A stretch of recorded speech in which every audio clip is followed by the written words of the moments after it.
I'm up on my roof just enjoying my new solar system.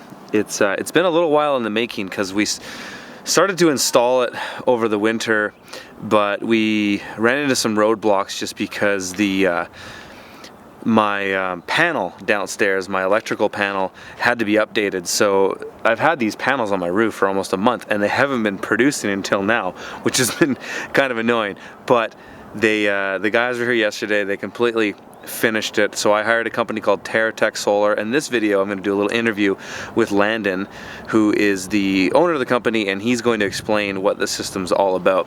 But it's really cool right now because we're producing way more energy than we need. I've got this little app that it's all connected to, and right now you can see, I don't know if you can see that very well in the sunlight, but right now at this very moment I'm producing 9.2 kilowatts of power, and my house is only consuming, even my greenhouse is running the fans and stuff right now, is only consuming 4 kilowatts. So I'm banking 5.2 kilowatts, and so that means it's going to go into the grid. And we have a net metering system here, so Landon will explain that a little bit better than I am, but it just means that I'll be banking credits, and so in the winter when I'm not producing as much, I can buy those credits back at the exact same price.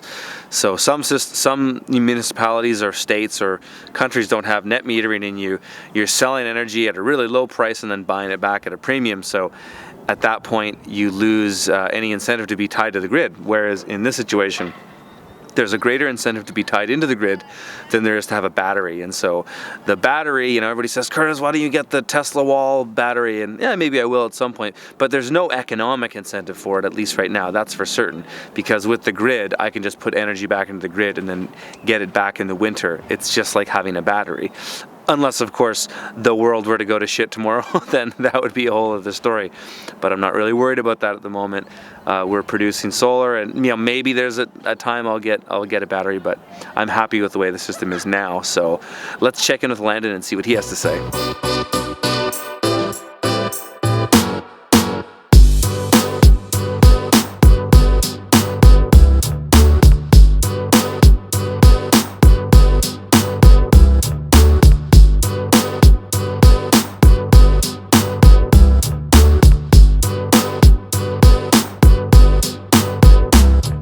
So we're up on my roof and it's all finished now. And Landon, tell us about our system here. So what Curtis has is he has an 11.5 kilowatt grid tied system. So it means he's tied to the local utility here. He's able to offset a good chunk of his electrical consumption. We figure right around the 70% range for the farmhand home. Yeah, over the course of the year. It's obviously a lot more in the summertime, less in the wintertime, but over the course of a year it'll average out to right around that 70% range. Yeah. So the solar modules that we put up here are Canadian Solar, so we try and stick close to home, and then he's got an APS microinverter system here. So explain the microinverters, what the deal with those are. So underneath every 2 panels on the roof, you've got an inverter that'll convert the DC that solar produces to AC, which is what your house is going to consume. Microinverters just allow for partial shading and the ability to add down the road. So we've been pretty happy with their performance and reliability over the years. Yeah. So I guess because we talked about originally putting up more panels there if we wanted to, and I guess that would make it so that we could, right? Because we could just add bits on. Yes. As I needed. Yeah. Okay. And so on a day like today, we are late March.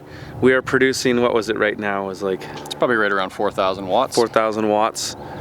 That's a lot of energy. Decent day. Yeah, obviously the clear sunny days when the sun's a little bit higher in the sky, you're going to be nearing maximum. Right. And so a lot of people around the world don't have the incentive to do a grid tie system like we do, right? Because they don't have net metering. Exactly. So that's the advantage. I mean, some people I know are going to say, Curtis, why don't you have batteries? And it's because the grid is essentially my battery here, right? Yeah, with net metering, you're essentially using the local utility like a year-round battery. the hard part with our location is we've got huge differences between our solar production from the summertime to the winter months. So having to rely on solar through the winter, during our gray days, during our occasional snowfall, becomes really difficult. Right. So this takes that, day-to-day worry of, am I going to get enough solar to survive, out of the mix. You look Right. at it over the course of a year. Right, Yeah. exactly. Okay, so how did you get into doing this? Like, you've been doing this for a while. Yeah, we started in 2005. So we started in coastal British Columbia, doing primarily off-grid systems. So, catering to those remote islands, those cabins. Yeah. There's a lot of that there. Eventually, it sort of evolved into more of the grid tie stuff, even through a series of solar hot water years. But since that time, I would say for the last really 7-8 years, we've been almost entirely grid tie systems. And is that because of changes in technology and utility grids?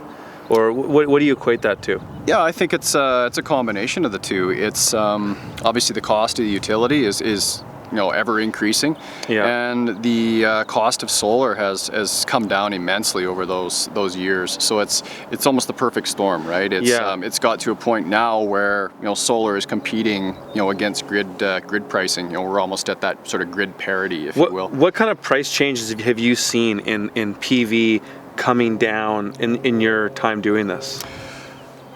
I would say, well, from what I remember, in 2005 we were selling 175 watt solar panels for about $1,400. Now I would sell a 280 watt, which is fairly common for in and around the $225 or $230 range. So you can see it's huge. Holy, Yeah. massive. And I mean, what else has changed is everything used to be, it used to be battery based. Even the grid tie systems, you would have to go through a battery based inverter. Now with micro inverters and taking the batteries out of the mix, it's brought the cost down, the maintenance down, Yeah, the simplifies reliability things. up. You got it. Yeah, wow. And I know people are going to ask this too. So TerraTech, has TerraTech's been your company the whole time, or did you get started in other places? Were you working for other solar companies, or? No, when we started back in 2005, there wasn't anybody else. There wasn't, training. I had to venture down to the U.S.